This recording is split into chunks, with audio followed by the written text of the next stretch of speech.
Modern. Modern. Modern. Modern.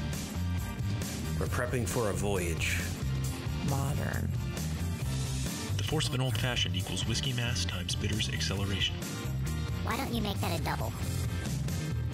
Modern bar cart. What's shaking, cocktail fans? Welcome back to another episode of the Modern Bar Cart Podcast. I'm your host, Eric Kozlik. Thanks for joining me for another episode, and I want to kick things off here by offering a sweet giveaway. Our friend Melissa Wood, illustrator of The Architecture of the Cocktail, just sent along a really amazing signed print from another one of her books, The Architecture of the Shot, and we're going to give one lucky listener the chance to win it this week.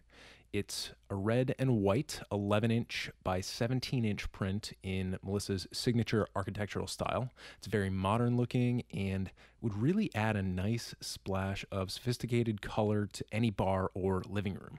So here's what you got to do to win this signed print.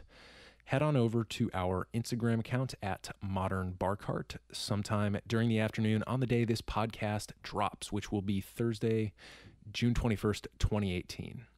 We're going to post a picture of the print, and you'll have until the end of the day on Friday, June 22nd, to do the two things that will put you in the running. One, follow Melissa Wood at mwoodpen on Instagram. She'll be tagged and mentioned. And then tag 3 friends in the comments who also enjoy cocktails or nerdy architectural art. We do these giveaways to kind of spread the word about our company and our podcast. And the nice thing is that the selection pool is still pretty small, so you've got a much better chance at being selected than if you were to call into your local radio station for concert tickets or something like that. And finally, if you haven't listened to our interview with Melissa Wood, open up your podcasting app and download episode 49 of the Modern Bar Cart podcast and give that a listen. It was a great interview, really awesome conversation with Melissa. And now, as we like to do here, I think it's time for you to make yourself a drink. Today's featured cocktail is the daiquiri, which is a classic, elegant, and simple cocktail traditionally made with white rum, and it's an excellent little bit of relief from all this hot weather we've been getting here on the East Coast. To make one, you'll need 2 ounces of white rum, 1 ounce of fresh lime juice, and a half to 3/4 of an ounce of simple syrup. And I like to leave a little variability in the syrup recommendations to allow for differences in personal preference, or if you happen to be using a rich simple syrup instead of a classic simple ratio. These are things that might affect whether you want to put in a half or 3/4 of an ounce. Another factor is also your relationship with sourness. A full ounce of fresh citrus juice is really going to make it a tart cocktail, so dialing up the sweetness just a little bit might make it a little bit better balanced for your palate, depending on what you like. Prepping the drink is rather simple. You just combine all those ingredients in a cocktail shaker with ice, you give it a good shake, and you strain your daiquiri into a stemmed cocktail glass. I like it in a coupe, but you can get away with anything that has a stem, and you get bonus points if you can find a way to pre-chill your glass in advance. One simple way to do that would be to fill the glass with water and ice, maybe 5-10 minutes before you make the cocktail, then discard the ice water before you strain the cocktail. Now, we've got our own signature spin on the daiquiri using our Typhoon Tiki Bitters by Embitterment. I find that adding just a dropper full of these really brings a surprising amount of complexity to your daiquiri. So if you want, head on over to the recipe section of our website, check out that recipe. And the cool thing is you can even download a PDF of the recipe card straight to your desktop for sharing or remembering purposes. Of course, if you want to grab a bottle of the Typhoon Tiki Bitters, you can also pick one of those up straight from modernbarcart.com. So now that you've got your daiquiri in hand, let's turn our attention to this week's topic, cocktails on the move. I was able to get a little quality time with the globe-trotting, MBA-earning co-founder of Modern Bar Cart, Ethan Hall. And so we pulled up a mic and ran through some best practices for getting your cocktail on when you're not at home or at a nice cocktail bar. This is essentially a cocktail MacGyvering episode where we run through some of the tools and tips that have effectively gotten us buzzed in suboptimal cocktailing situations. Some of the things Ethan and I discuss include cocktails on trains and planes, essentially how to get your bitters past the TSA, flasked and batched cocktails, a rundown of my mobile cocktail command center to give you some ideas about the tools I use to make drinks when I take Modern Bar Cart on the road at events, how to condense your liquor collection when you're about to make large-scale or permanent moves, how to use tube socks to safeguard your most precious liquid possessions, and much, much more. Always great to catch up with Ethan and his dog Bo, who joined us for this recording session. So with that, I'll get out of the way here and let you enjoy this spirited conversation with Modern Bar Cart co-founder Ethan Hall. Ethan, welcome back to the podcast. Hey, it's great to be a recurring guest here. Yes, we're trying to get more recurring guests on, and it's always great to catch up with our Modern Bar Cart co-founder. So today we're going to be talking a little bit about travel cocktails, and you're rolling back through DC after having traveled all around recently after finishing up your MBA at Vanderbilt University. And so I want to dig into some of the cool places that you traveled and also just get your feedback on the best ways to get your cocktail on when either resources or time or liquor are limited. So we'll dig into that today, but I wanted to start by just kind of asking, where have you been? What have you been up to? Yeah, so I've been doing a lot of the typical things you do when you don't have a normal adult life, which is, find ways to go take long trips that I'll probably not ever get to do once I'm a working adult, possibly with children, definitely with a dog. So right now I'm in the midpoint of a pretty long road trip I'm taking up and down the East Coast. Came up from Nashville in the last week, and I'm about to head over to Europe for about a week and a half just to, see Berlin and see some things in Western Europe that are probably going to elude me for the next few years. Yeah, for sure. So you're up and down the East Coast now. Where you've been jet setting a little bit too, right?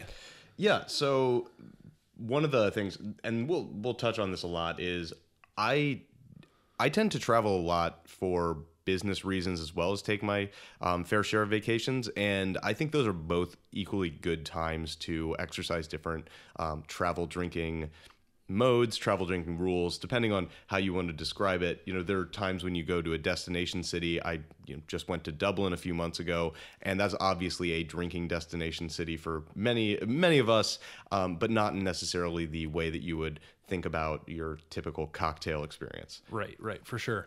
So obviously your destination has something to do with it. Where else have you been? You've been in Denver, right? Yeah, so in terms of some of the places that I would say were most noteworthy in supporting my habit without too much effort on my own, I was pleasantly surprised. I think I had always gotten the idea that Denver is one of those premier craft brewery cities in the country. They have a little bit of everything. Of course, I was a little bit ignorant to the number of distillers and just great bars going up all over that city. I did not come prepared with a list, but I'll throw a bunch of links to you in the show notes to give you credit.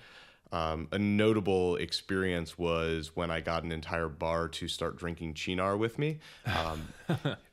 And I think that came from a bit of an overheard question about whether they would be willing to change the ratios up in their. They had a pre-batched Black Manhattan, and I felt it wasn't black enough.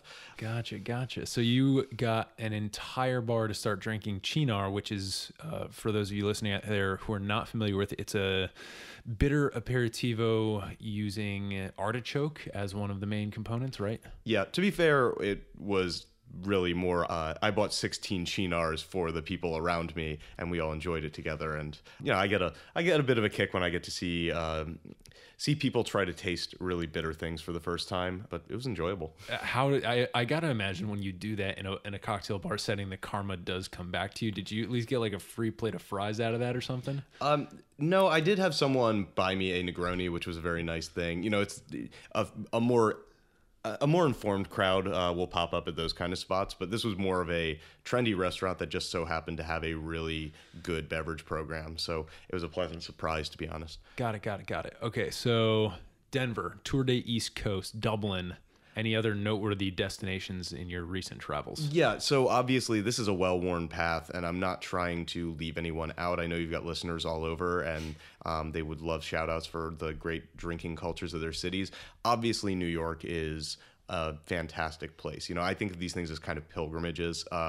Until recently, didn't really necessarily have the resources or the know-how to get to a lot of these places. So getting to visit Please Don't Tell and Death and Company in one night was a good and a great and a bad idea. But you know, yeah. I'm pretty sure when I was younger, I wouldn't have even attempted to make it out to those places. So Death and Co. is a very, very famous cocktail bar in New York. They have a noteworthy book that a lot of people who do the lightning round on the podcast, they recommend the Death and Co. book. Which is kind of, it takes you through their menu, how they approach cocktails. What was that bar experience like? Can you paint a picture for us? Because I know a lot of people, we've actually gotten pinged on Facebook. Somebody will, Facebook message us and be like, hey, Eric, I'm heading to New York. What are some bar recommendations? And Death & Co. is always on there based on what I know about it, but I've never experienced it myself. So to kind of give us the 411. So the nice thing about these places is it is an experience for quality of drink, but really what you're getting is, I think a lot of our listeners already have this, but you get what would be thought of as the premier hospitality experience. It is a very controlled environment. I think that is, they are trying to eliminate variability on my end of the bar so that on their end of the bar, they can do whatever is going to delight the customer the most. Like a good cocktail bar in New York, it's very dark, it's cozy, it's a seating only place, and really the trick with all that stuff is frustrating but necessary, which is you get yourself put on some lists, you wait for your text message to come at a lesser location around the corner, and then you hustle over there. So I would say that was the case there, as well as at Dead Rabbit, and also at some of my favorite spots in Nashville. After you get a little bit jaded with the honky tonks, you do find out that there's a pretty good culture there. Gonna have to plug Attaboy and the Fox as two of those hidden spots that stay deliberately hidden, but they make up for what I think is kind of a well-worn cliche, which is we're just going to be a door that you have to knock on, and then we'll see if we have room for you inside. They do have that going for them, or going against them, but the people inside are fantastic with just taking a small amount of input from the bar patron and coming back with something new and novel. Yeah, for sure. I remember when I visited you in Nashville last year, obviously you have to go out and go to a place where they're serving domestic beer, and there's a band playing cover songs of, everything from Willie Nelson to, Leonard Skinner and bachelorette parties, etc. That's part of, you got to at least do that once. But I remember we went to the Patterson House there, and that was a really, really good cocktail experience. It reminded me a lot of the Columbia Room here in DC. It was a little bit larger of an operation in terms of the number of seats available. They obviously ran things a little bit differently, but the cocktails and the way they approach them, kind of almost like a fusion between Copycat and the Columbia Room. Copycat being a place where you can literally just walk up and give them some quick inputs, and they'll whip up a drink for you, or you can select one that they already have on the menu. And then the Columbia Room, in that they kind of, it's hard to describe, but it's a hospitality thing. The way that, from the very moment where you have been seated to the moment when you receive the check, you feel like there's an elevated level of hospitality. And that reminded me of the Columbia Room, places like you're describing, Death & Co. Yeah. Well, taking us back out of DC, want to just, again, plug the fact that this is just an incredible amount of care being put into every element of the experience of the person coming in the door. That can be said of a lot of places around the world. I think that's what good hospitality is. But one thing that we picked up on, when you were describing your experience coming to visit me, is that when I go and travel to these places, it's sort of I like to say that that you should aim for at least 50-50 or ideally 75-25, where you are do what that place is for.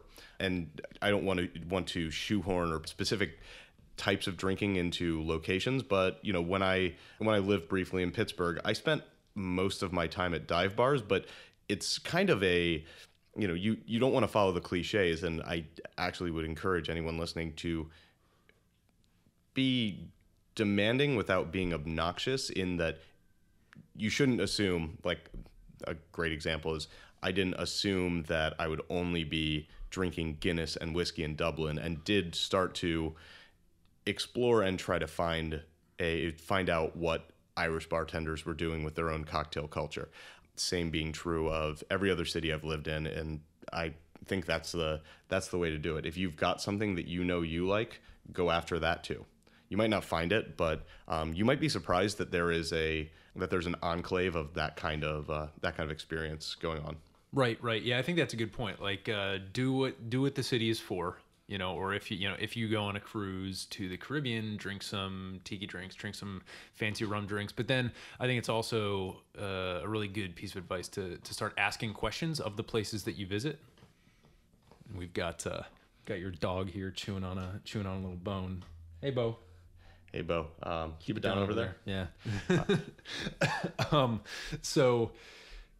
So we've got some good bar recommendations. I really love at some point if we had the resources to put together like a set of destinations in some of the major cities in the U.S. for people who are looking to, hit up a good cocktail bar while they travel. So if that sounds like it's interesting to you, give us a quick shout out on social at Modern Bar Cart on Facebook or Instagram, or hit us up by emailing podcast@modernbarcart.com. A couple things.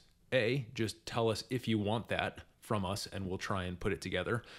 And or B, if you happen to be in one of these cities and for a fact that there are some really great cocktail bars, send us a list of those with some links, and that'll help us to actually speed along this process if indeed there is some interest. So good recommendations on travel and bar drinking. But what about when you don't have that convenient cocktail bar right around the corner from your hotel?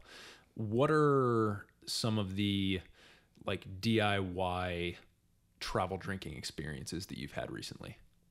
Yeah, so one of my favorite things to do, this isn't going to quite hit the experience or the quality of a really well-crafted cocktail, and honestly, I'm not interested in toting a portable version of my bar all the way around the world, but some of the hacks that I've been able to do are taking a small bottle of bitters along with me on a flight. If I decide I want to make an old fashioned, it's pretty easy to rustle up a sugar packet and a glass of ice with an airplane bottle of whiskey. It's not the best thing ever, but if that's your go-to drink, you can to some extent take advantage of travel-sized bottles, whether it's travel-sized liquor bottles or even, I've never tried this, but it just occurred to me, there's no reason why I couldn't take a small amount of a mixer in a travel-sized shampoo bottle, clean of course, and Yes.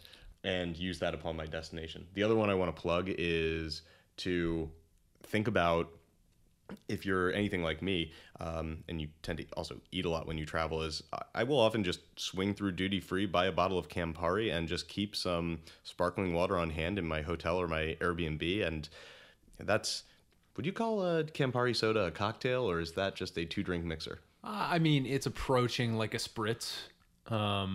Usually in the traditional spritz, I believe it's Campari or Aperol, right? The Aperol spritz, Campari, Aperol, and then a little bit of sweet vermouth. But, the nice thing about just doing it with Campari is it's even more sessionable. And if you're going to buy that one bottle, it's a little tough to finish a bottle of Campari in a short amount of time. But if that's the only thing you got and you've got like a 4 or 5 day stay, then yeah, you can make yourself a couple of spritzes every day. And that's a really easy, light, and super refreshing thing, especially if, maybe if you go to the buffet at the hotel for breakfast and they have a couple of oranges kicking around, bring one of those back up to the hotel room, or use that as a little garnish, free of charge. So one of the things that you said that was of course, interesting to me was the travel bottles, like travel size bottles. And I believe what TSA, I could be wrong, and if you're listening to this at some point in the future, perhaps the rules may have changed by then, so definitely recheck what TSA has to say about this, but I believe it's 3 ounces. Yeah, it's 3 ounces, and I'm sure that in our age of scraping all the content on the internet, the government will be able to intervene and tell you otherwise if I'm wrong here. You can take 3 ounce bottles. Usually, your standard airplane bottles are like an ounce and a half or 2 ounces, and what they'll serve you on the plane is probably going to be pretty limited and set to that size, because last thing you want is to have that sloshed airline passenger who Right. Managed to sneak a flask in. Right. So the nice thing is we have a really great sampler pack of the Embitterment Organics line. It's got the aromatic orange, lavender, and chocolate in there. Those bottles are only 30 milliliters, which is somewhere in the neighborhood of an ounce, maybe not even an ounce. And so technically, if you are like me, somebody who really likes to follow the rules, because on the off chance that somebody decides to enforce them, you might be screwed. Technically, what they say is you got to put your 3 ounce bottles of whatever into a quart size plastic bag. You are permitted 1 quart size plastic bag when you travel, according to TSA. And if you go above that, then you might be in trouble. Now, you could maybe go with a gallon size and claim that you're not familiar with our system of weights and measures, which is one idea. But you could easily fit that sampler pack into a quart size plastic bag, and also any other little shampoo bottles full of Campari that you might be able to get away with. Yeah, and the other thing I'd throw out there is we're playing around with all these rules about travel. Honestly, I think some of the great things about traveling are when you have when things kind of break down in a way that you can have good humor about them. So things that come to mind are the woman who was informed that she couldn't take her bottle of cognac on the plane, so she attempted to drink the whole thing at the security checkpoint out of spite, and because it was probably some damn good cognac. That's something I imagine you might do. Was this in Dublin? No. I didn't see this personally. It was a viral internet video, but I think about it that way as, if nothing else, you get a good story out of all these things. So yeah, if they decide to take your booze, don't bring anything that's irreplaceable, but it would be I would honestly get a little bit of a kick out of it if I found out that the authorities were really, really concerned about a 30 milliliter bottle of bitters. Right. Yeah. And so you're totally fine doing that. One thing I will say, and this is actually something that I didn't realize. I did not realize that it was frowned upon to bring your own airplane bottles of liquor onto the plane. I got on a flight. I was going to Las Vegas a couple of years ago for a marketing conference, and so I went to the liquor store here in DC, and DC has a very interesting anti-vagrancy policy when it comes to these little, the mini bottles, whether you call them airplane bottles or minis or whatever, because they don't want people just coming in, buying a single bottle, which is a relatively small amount of money, and then just, drinking in public, because they want to discourage that. In DC, you must buy 6 of these bottles at a time. And if you got your quart-sized plastic bag, you can get at least 4 of those in there. So I was coming onto the plane packing all these bottles of like little Maker's Mark bottles, and I was just making myself whiskey ginger after whiskey ginger on this flight. It was a Spirit flight, so the plane was tiny. We had some turbulence, and I was doing just fine. And the guys next to me were like high-fiving me because they're like, dude, this guy's like super prepared. Look at him. He doesn't care about the rules. And then I realized later on that it was actually frowned upon, that the airlines want you to buy it from them. Yeah, and I think we could even have we'll save this for another episode. Maybe I'll come back and we can do the how to get alcohol, how to drink in public or get alcohol discreetly into places where you're not supposed to have it. There's plenty of those tricks to go around, and I think one of the great things about those airline bottles is you can pretty much take them anywhere with you. But you didn't hear that from me, right? Yeah. So one takeaway is be prepared, right? Know what the rules are, and if you're going to break them in a way that benefits you, in your cocktailing pursuits, at least be prepared that if, something gets confiscated, like, be prepared to be good natured about it, or at least play dumb. And the other thing is, like, sometimes maybe it's just better to plan ahead and, make your cocktailing arrangements when you touch down in your destination. Yeah. I think, my feeling on having traveling a ton for work, trying to travel a lot on my own, is to just keep a good sense of humor and keep a good sense of humor about it. Don't take yourself too seriously, and let things roll off your back. I don't want to be the person who makes a big scene because I can't get a drink at the time I want one. That's just not cool. Right. But, there's a lot of hidden opportunities when you're traveling, especially when it's on a plane. And if you think about like the basic constituents of a cocktail, you've got your spirit. So whether you buy your spirit on the plane or, pick it up at duty free or whatever, you've got your spirit. But then there's other things that you get for free on planes, like ice, and in many cases like citrus. You could probably get the stewardess to give you half a lime. Or at least a quarter of it if you're making your gin and tonic, right? So, there's the coffee stir. So if you're stirring something around in the glass, there's a coffee stir. So the good news is, even if things are limited, and even if you're kind of coerced into a place where it's like, yeah, I don't have my ideal bar setup, if you look around, there's probably enough stuff at hand for you to throw something together. Yeah.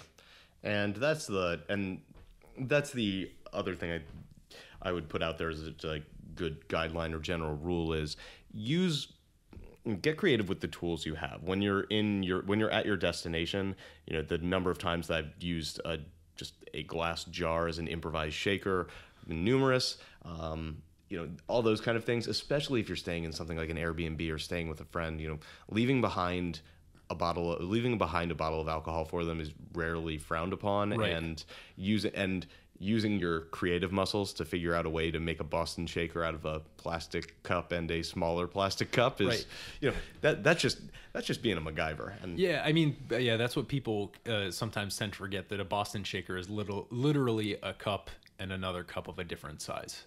It's brilliant. But I wanted to just quickly touch on what I have as my mobile cocktail setup, because you do a lot of plane travel. I do a decent amount of train and automobile travel. And sometimes once I get to my destination, I end up hopping on a boat to boot, because my father-in-law used to be in the Coast Guard. He's big into boating. So sometimes I will end up taking things to the water.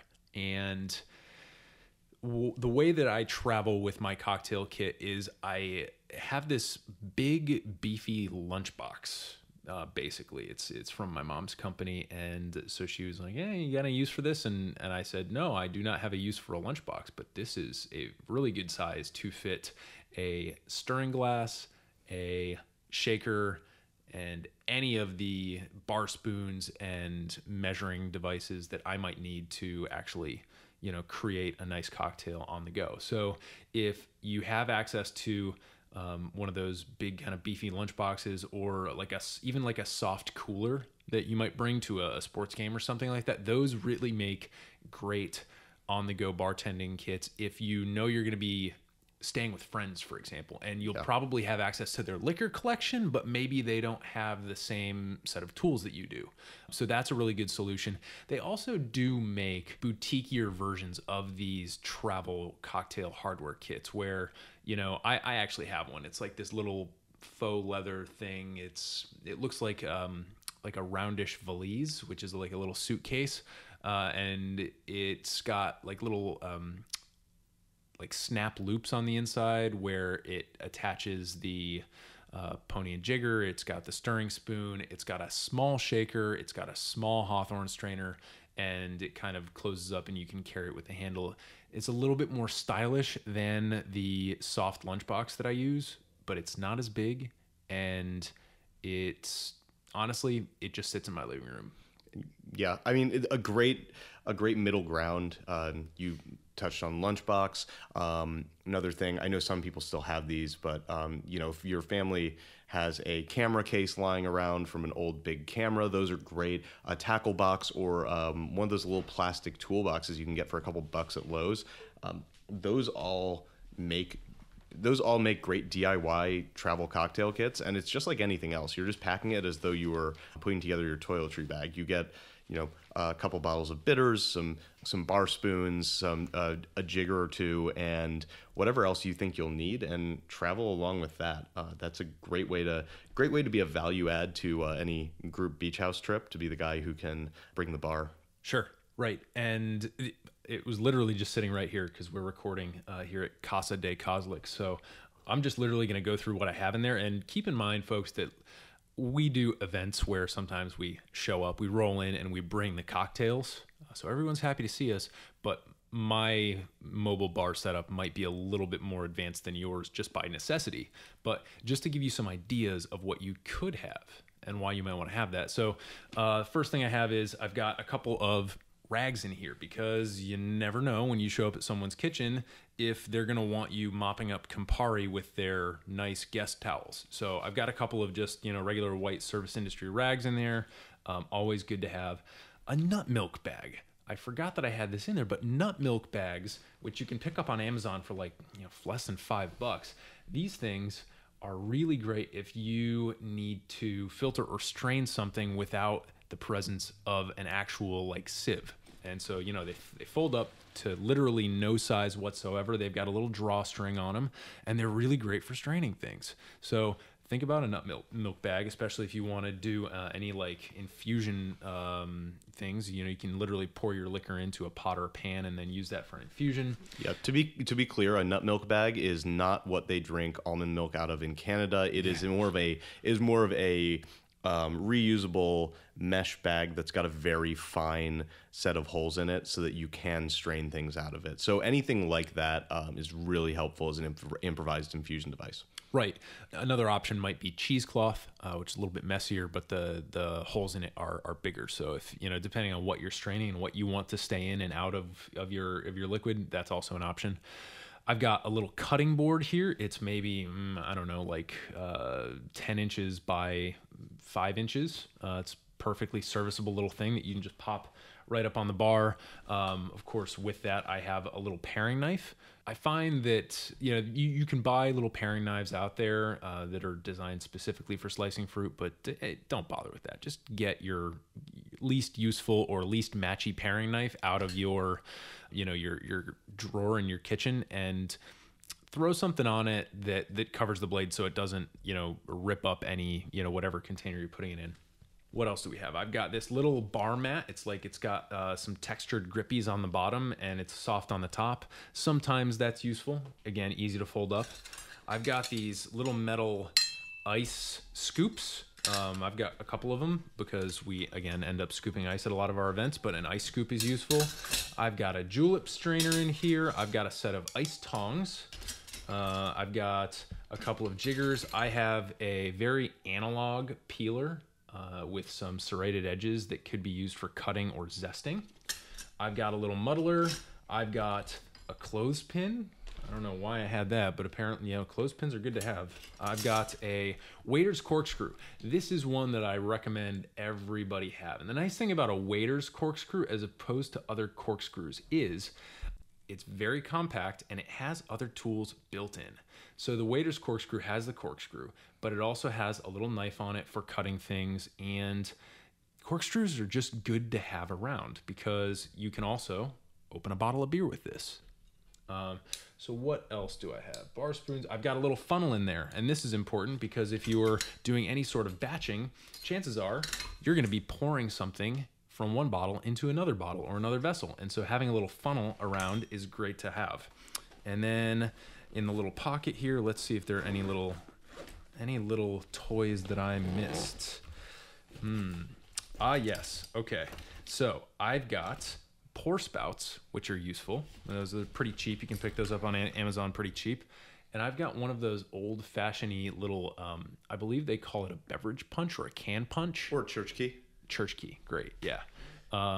And this is great if you have a can of something, like I'm thinking pineapple juice or something like that. And then most of them have the pull tabs now, but if you're in a place where you've got a can of something you need to open, that's a really good small thing to have. And then finally, I've got some little garnish picks.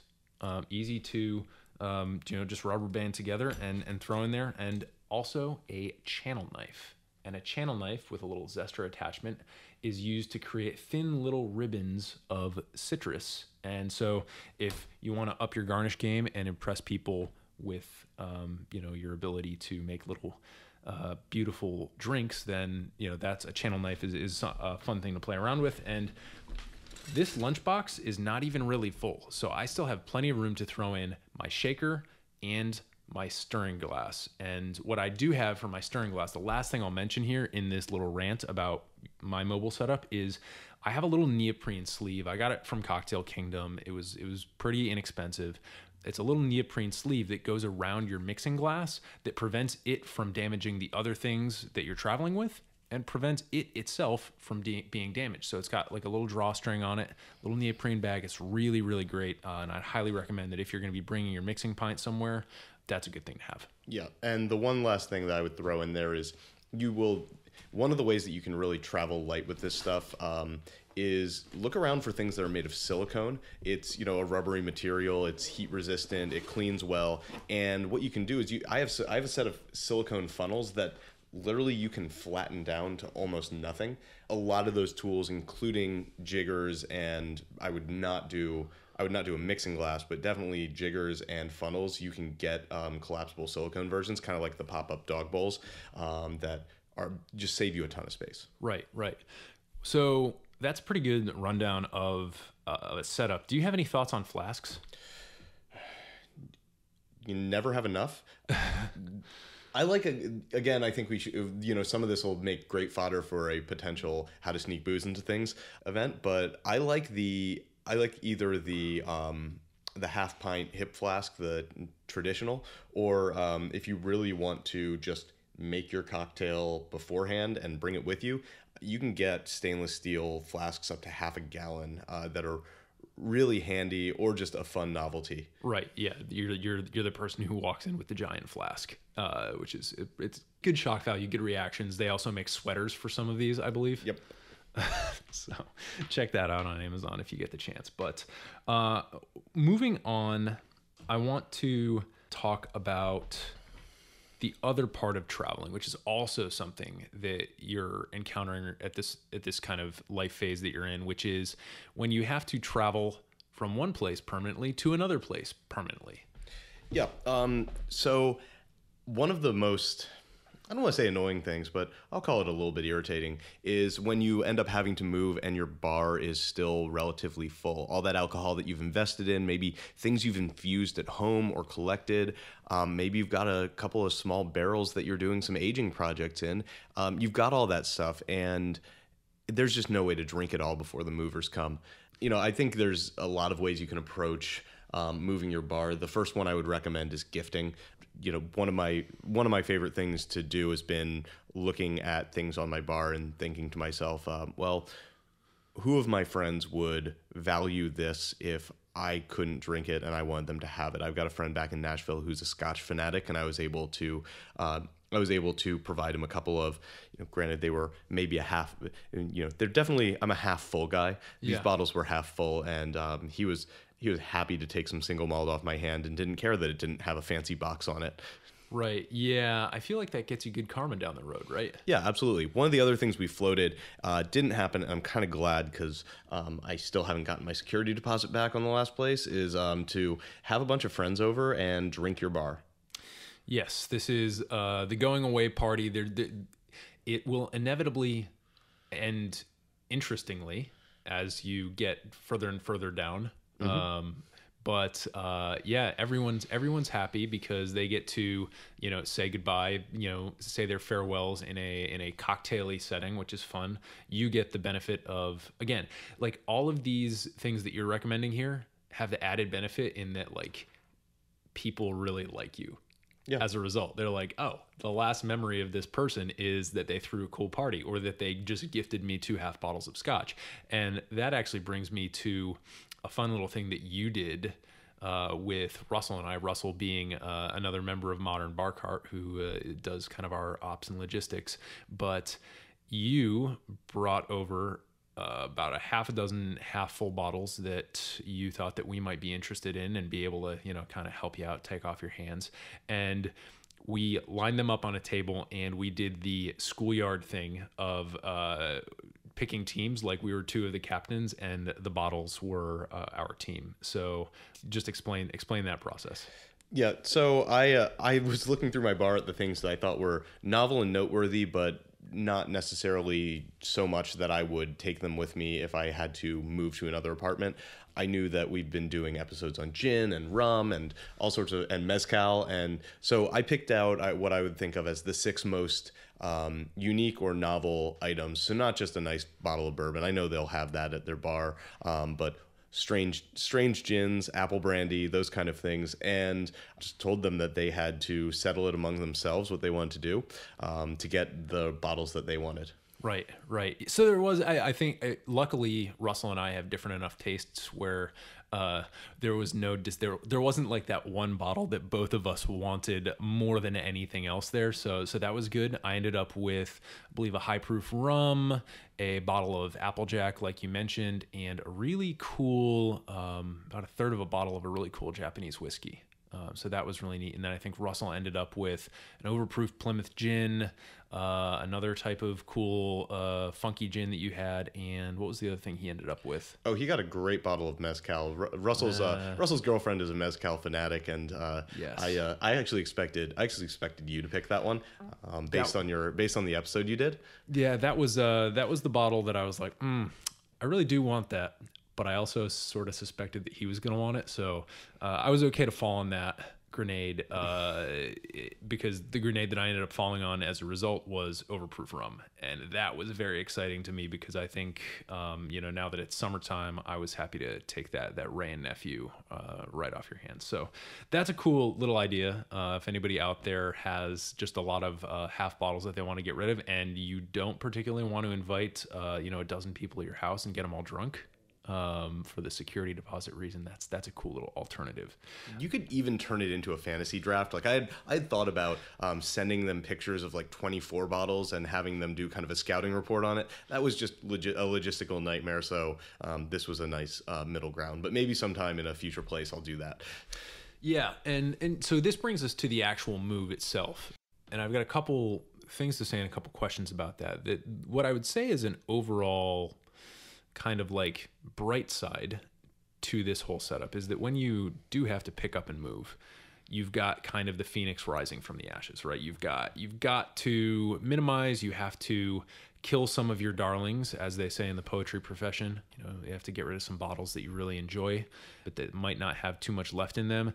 But on the flip side, you get the opportunity to completely do a refresh. Chances are the situation that you're moving into has some physical space or logistical affordances that maybe you didn't have at the previous place, maybe also some limitations, but regardless, it's going to be a new setup and you get to kind of have the thrill of approaching things anew. But you've also got the logistics of how do you get it there. My one recommendation is milk crates are awesome for transporting things because they tend to be about the size of a 750 ml bottle. Yeah, maybe the bottles are going to stick up a little bit, but what you can do is you can take some of the clothing that you're bringing that is not maybe your work clothing, maybe just you're kicking around the house clothing, and you can kind of stuff it down in between the bottles and use the clothing as wadding so that as the bottles are in transit, they're not clinking against each other and you have a seriously decreased risk of breakage. And my final recommendation on the clothing front that I just remembered is tube socks, especially like the insulated ones that you wear in the winter are amazing. You can stuff a 750 ml bottle into one of those socks and it just cushions it right up. This is the way that I've actually traveled home with wine, not in a case, actually in my hard suitcase. Just pack it in. I actually bring, even if it's summer, I'll bring some tube socks with me if I'm going to like a wine destination. and I will pack my wine that way. Yeah, I think we should have touched on that a little bit early in the international travel piece. I tend to go to a lot of places that are walkable cities. You know, I spent some time in Turkey and did a similar thing where I had, hiking socks that, I did give them a quick rinse in the sink in my hotel the day before I left, but then I was stuffing wine and raki and some other goodies into those things and getting them through without a single break. I've done that in a couple of countries now. I did that just recently in Dublin with some whiskey, and it was no problem. Yeah. So they do make, when I shipped wine back from Burgundy, of course, I was shipping a couple cases. So, then you do want to make sure you do the correct import stuff and get the styrofoam really well insulated containers and shell out for that. But, my one recommendation would just be make sure you have a hard suitcase and not just a duffel bag if you're doing the sock thing, because if you get duffel bag, then you've seen when you're sitting on the plane waiting to deboard, you've seen how those suitcases are treated, and it's not always with kid gloves. So yeah, and then if you don't want the funk of a sock potentially getting in the way of your drinks, or if you just, I know a lot of people are germaphobes or like a more elegant solution, you can get, and I'm sure you've seen them. I'm not telling anyone anything they didn't already know, but just go ahead and Google wine sleeves. There are some really fancy ones where it's a bag that you then inflate and it creates an air cushion, and then other ones are just a bag made of bubble wrap that is shaped like a bottle. Sure. And then there are more like reusable ones that are either I have a neoprene one, and then I actually have one that you gave me that's almost like a quilted or macrame style thing with like a little it's got like a little elastic thing that closes around the neck of the bottle. So those are I think those are called wine caddies, or again wine sleeves. So check those out. Those are really useful to have, and again, they're not going to break the bank. Yeah, and so those will work with you for moving, to get us onto the topic of how do you get the stuff from point A to B. My philosophy on this, I like to think of it as I'm gonna kind of borrow loosely from Marie Kondo, and I don't think you have to go quite to the extent with anything when you're moving of pick up each object, and if it does not bring you joy, then get rid of it. I would say that's a fairly good benchmark for the bottles of liquor you take. If it's a home infusion, those make awesome gifts. You should have given that away anyway. If it's a really unique bottle that you don't think you can get in your destination, let's say it is something you picked up overseas that's just completely unique, that makes sense to take it with you. If you are if you're more miserly and you have that, $250 bottle of single malt that you absolutely were not going to give your friend, the bottles I gave him for the listeners' information were not $250 bottles of scotch.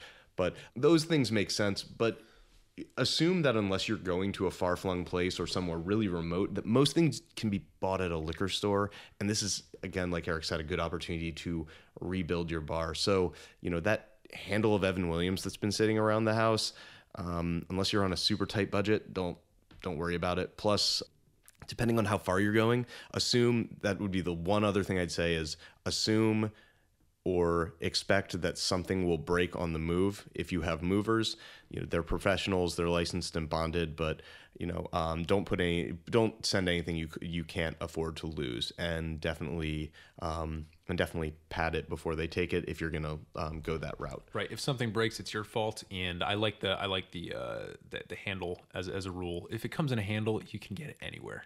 Yeah, that's a good point. Yeah. Or an airplane bottle. Right. Yeah. Handles and airplane bottles are things that big companies do, and big companies are everywhere. So good tips there. Yeah. Cocktails in motion, whether you're traveling or whether you're moving.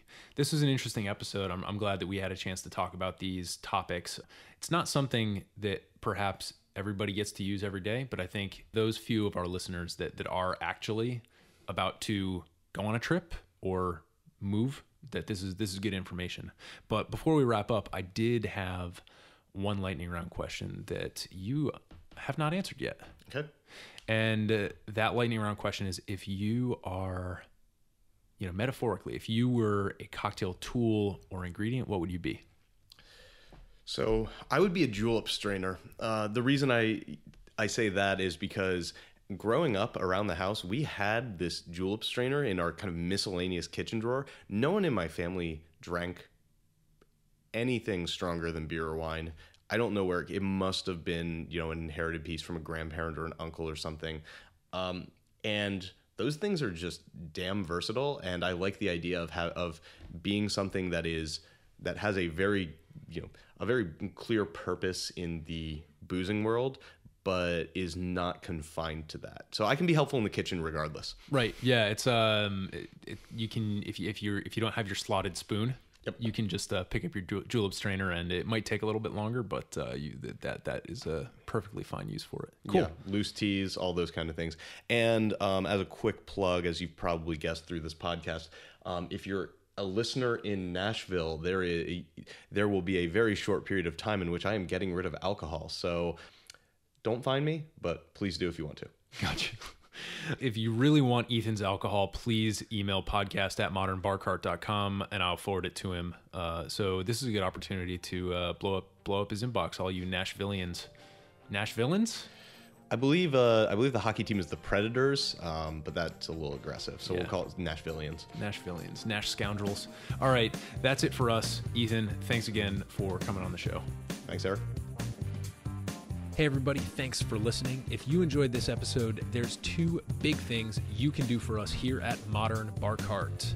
One would be to tell your friends and family if you think they'd enjoy listening to us talk about cocktails. And if they don't download podcasts, they can always stream our episodes on their desktop directly from the show notes page at modernbarcart.com. The other thing you can do to help would be to head on over to iTunes or wherever you download your podcasts and leave us a review. 5 stars are great, but we're more interested in your feedback. And the beauty is, the more reviews we have, the easier it will be for other folks out there to learn about our show.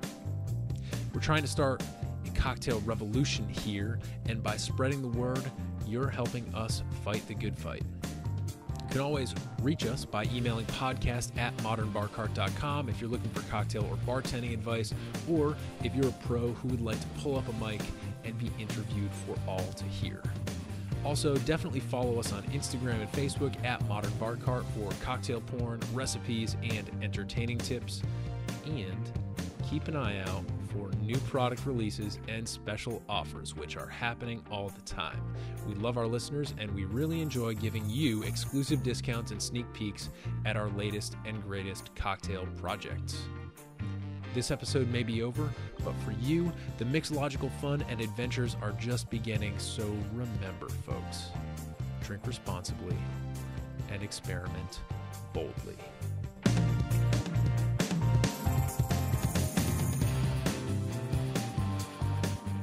This episode was made possible with editing and production assistance by Samantha Reed, boozy travel insights from Ethan Hall, some side commentary from his dog Bo, and a little interview magic by yours truly. This has been a Modern Bar Cart production, copyright 2018.